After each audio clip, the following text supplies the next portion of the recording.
The prosecution tried to connect the dots between Diddy's business and his alleged abuse of Cassie Ventura and another victim. How? By using witnesses to try to link Diddy to firearms, cash, and control. I think when people hear Cassie's mother is going to be testifying, everyone was thinking, oh my goodness. But she was only on the stand for about 30 minutes. And the big takeaway is this story that she tells regarding the email she got from her daughter in December of 2011. Sean Diddy Combs' ex-girlfriend Cassie Ventura has been the star witness at his trafficking trial. And now Ventura's mother is taking the stand. We heard from a male escort who said Diddy controlled everything about the freak-offs with Cassie. And Cassie's mother, she also took the stand, testifying about taking a home equity loan out to wire Diddy $20,000. Of 2011, this is where Cassie Ventura writes her mother and another person explaining or expressing that Sean Puffy Combs, she said, threatened to put out explicit videos of her. Again, this is around the holiday time, and also saying that he would do something to the person that she was dating at the time. In the email, testimony from Cassie Ventura's mother at the trial of Sean P. Diddy Combs today. She said Diddy threatened to release tapes featuring Cassie with male escorts. He also demanded that Cassie pay back $20,000 he spent on her. The last witness on the stand today, he tied Diddy to some pretty serious. Remember that 2024 raid on his home in Miami Beach? The special agent in charge testified that he found parts of AR-15 rifles in Diddy's master bedroom. So this is when the mother is talking to the jurors, talking to the court, and saying that this was the first time the mom says she realized that her daughter had any issues with possible physical abuse. And in this case, her daughter saying that Sean Combs was going to put these explicit videos out.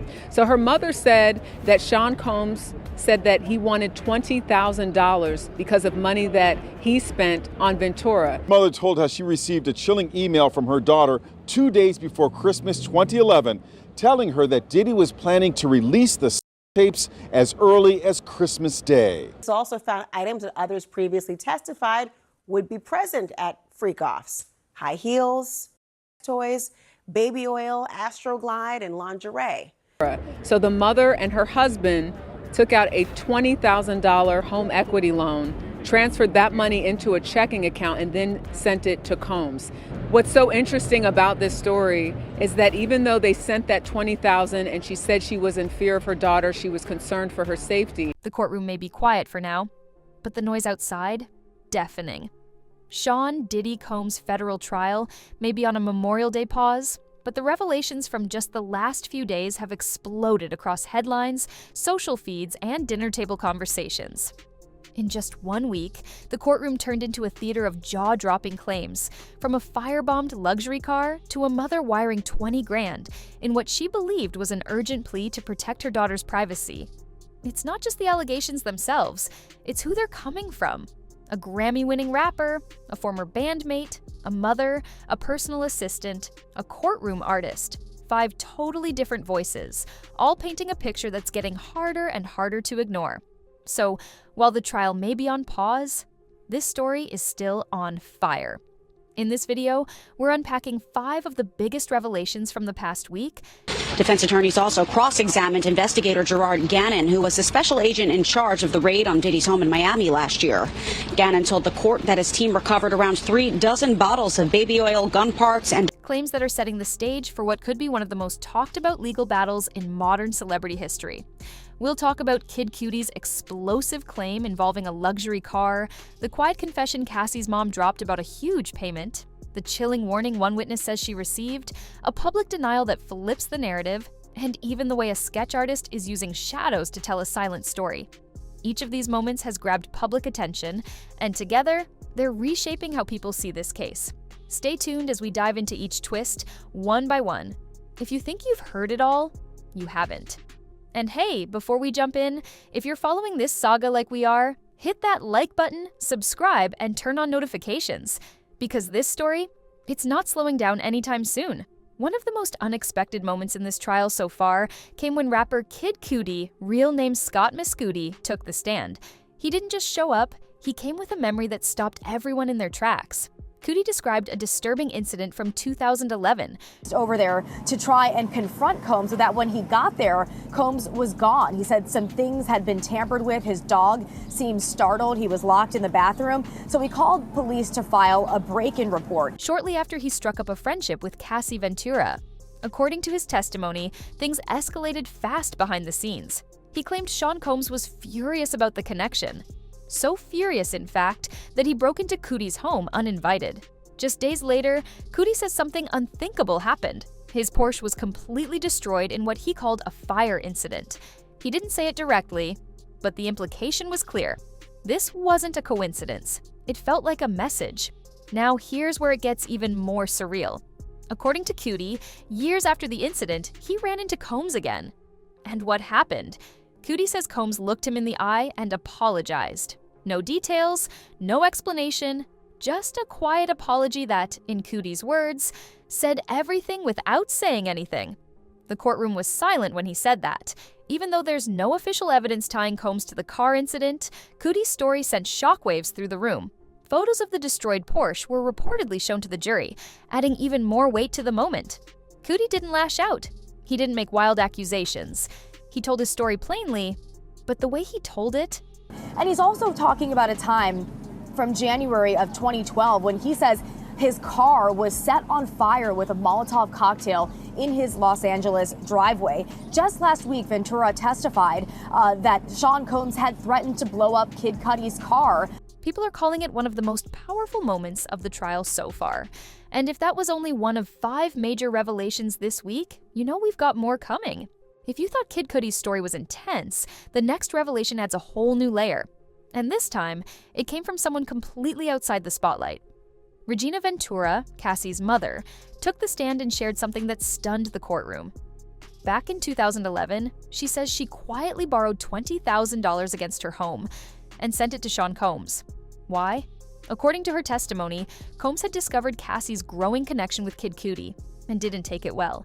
Regina claims that in response, Combs contacted her directly, hinting that if a certain sum wasn't paid, private video footage involving Cassie could be released to the public. She didn't give interviews, she didn't call lawyers, she did what any mother might do in a moment of fear. She took out a home equity loan and wired the money. No questions, just desperation. Because he had found out about their relationship together. But his lawyers have denied that he had any involvement in any arson. But remember that arson is a part of the racketeering charge that he's facing. So this is crucial testimony for jurors to hear. In court, she held back tears as she explained that the payment was never spoken of again. Until now. That moment of silence lasted over a decade, but now it could end up playing a key role in the case. Why is this so important? Legal experts say this kind of alleged payout, especially under emotional pressure, could help prosecutors prove a pattern. It hints at influence, at power dynamics, and most importantly, at fear. No footage ever surfaced, but Regina's decision to empty part of her savings and send money straight to the man now on trial is getting attention far beyond the courtroom. Whether it was legal pressure or emotional intimidation, that $20,000 just became more than a payment. It became a symbol. This next testimony sent a real chill through the room. Don Richard, former member of the girl group Danity Kane and longtime collaborator with Combs, stepped into the witness box and delivered a statement that left people speechless.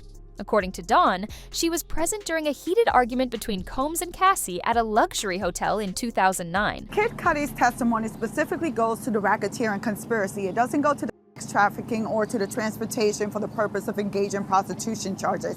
In regards to the racketeering conspiracy, you have to prove at least 2 predicate acts. And one of those predicate acts that the prosecution are trying to prove is that of arson for blowing up the car of Kid Cudi. What started as shouting, she says, quickly escalated. Dawn claims she watched as Combs threw a heavy cooking pan in Cassie's direction. It missed, but the tension didn't. Then came the line no one saw coming. Dawn says that after the confrontation, Combs turned to her and said something she's never forgotten. People who talk go missing. It wasn't screamed, it wasn't repeated. It was said once, quietly, but loud enough to echo in her mind for years. Now, years later, she says that moment is the reason she stayed quiet all this time. I was scared, she admitted plainly. The defense team was quick to point out that Dawn is currently involved in a civil case of her own. and tried to argue that she had reasons to twist the truth. But the damage was done. Her words were raw, unrehearsed, and personal. And it wasn't just the words, it was the way she delivered them. Calm, steady, not out for drama, but determined to be heard. Legal analysts are divided on how much weight her testimony will carry in the broader legal argument. But from a public standpoint, it's massive. Because what she described wasn't just a moment of conflict, it was a moment of fear. One that, if true, reveals a mindset far beyond personal disputes. Just when you thought every accusation was landing without pushback, one name finally stood up and fired back. Meet Vin Armani. So that is his main purpose in testifying, but also he's giving context as to Sean Combs, his demeanor, his jealousy, his violent nature, and what he was willing to do to try to separate Cassie. A former reality TV personality and ex-gig economy worker who was suddenly swept into this trial without ever setting foot in the courtroom. Why? His name popped up in online discussions, message boards, and speculative commentary about Combs' alleged secret gatherings. Rumors spread that Armani may have been involved in coordinating or participating in certain exclusive after-hours events allegedly linked to the case. But here's the twist. Armani says he's never even met Sean Combs. In a fiery video response posted online, Armani didn't just deny the claims, he blasted them as irresponsible and damaging. He explained that no legal team, prosecutor, or investigator ever reached out to him. No subpoenas, no statements, just online chatter that spiraled out of control. And it's not just about his name being thrown into the mix, it's about what happened next. Armani says brand deals were canceled, speaking opportunities dried up. The fallout? Devastating, in his words. In the video, he called the claims false, reckless, and dangerous, and said they painted a false image of his past work. Whether or not Armani ever appears in court officially remains to be seen, but his pushback adds something new to the conversation, a real-time rebuttal. For Combs' defense team, it was an unexpected gift. For prosecutors, a potential hurdle. And for the public, yet another twist in a trial that's already spinning with names, claims, and shifting loyalties. Diddy went on to tell the jury he set up a meeting between himself, Cassie, and Diddy after the explosion, describing Diddy as looking like a Marvel supervillain when he showed up. When he asked him about his Porsche, Diddy told him, "I don't know what you're talking about." It's also a stark reminder, in a high-profile case like this, even people on the sidelines can get dragged into the spotlight. And not everyone stays quiet about it. In a trial where cameras aren't allowed and photos are off limits, most of us are relying on words. But one woman is giving this courtroom a face, and some say a soul. Her name is Christine Cornell, a veteran courtroom sketch artist who's been documenting high-profile trials for decades. From mob bosses to political scandals, she's drawn them all. But this time, she says something feels different. Cornell's job is simple in theory. Capture what the public can't see. But in this case, it's not just about faces or postures. It's about energy. And according to Cornell, Sean Combs is giving off something she's rarely had to illustrate before: a flicker of darkness. In a recent interview, Cornell explained how she's been carefully watching Diddy's reactions as each witness testifies. The clenched jaw, the sideways glances, the subtle changes in body language. She doesn't draw just what she sees. She draws what she feels. And the result? Some of her sketches have gone viral. One shows Combs with a shadowed expression as Kid Cudi testifies. Another frames him listening to Cassie's mother with his eyes fixed downward. They're not photos, but they're powerful. Maybe even more so because of what they don't show. Diddy's lawyers argue evidence in the case reflects domestic violence, but not sex trafficking. Critics and fans alike have praised Cornell's work for capturing what they call the unspoken emotion of the trial. Others argue it's subjective, just an artist's interpretation. But one thing's certain, her art is shaping how people see this case, especially with mainstream coverage spreading her illustrations across news networks and social feeds. As the trial resumes, so will Cornell's sketches. And based on her perspective, she believes we're only seeing the surface. So here we are. The courtroom lights may be off for Memorial Day weekend, but the stories that came out this past week, they're burning hotter than ever. Let's take a second to look back. We started with Kid Cudi, who calmly recalled a nightmarish experience, his home invaded, his Porsche destroyed, and years later, a silent apology that said more than words ever could. Whether proven or not, the emotional weight of that story shook the room. Then came Cassie's mother, a woman who never wanted to be in the spotlight, sharing how she quietly took out a loan and transferred $20,000 after a deeply unsettling message. She thought she was protecting her daughter, and now her story is helping prosecutors build a broader narrative of pressure and control. And who could forget Dawn Richards' chilling memory? A skillet thrown, a cryptic warning.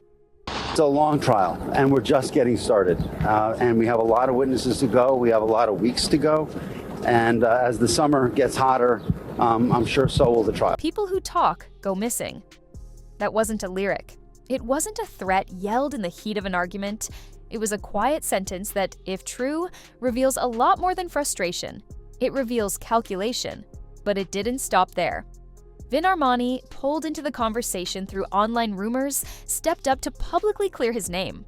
In doing so, he reminded everyone just how far-reaching a trial like this can be, and how even whispers can damage reputations overnight.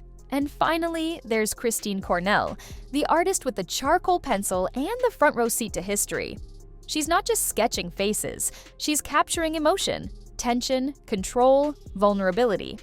Her images, stripped of filters or edits, have painted a raw picture of the man at the center of it all. Now, think about this. All of these testimonies, all of these claims, all of these emotional gut punches came in just 3 days of court. 3 days. So what happens next?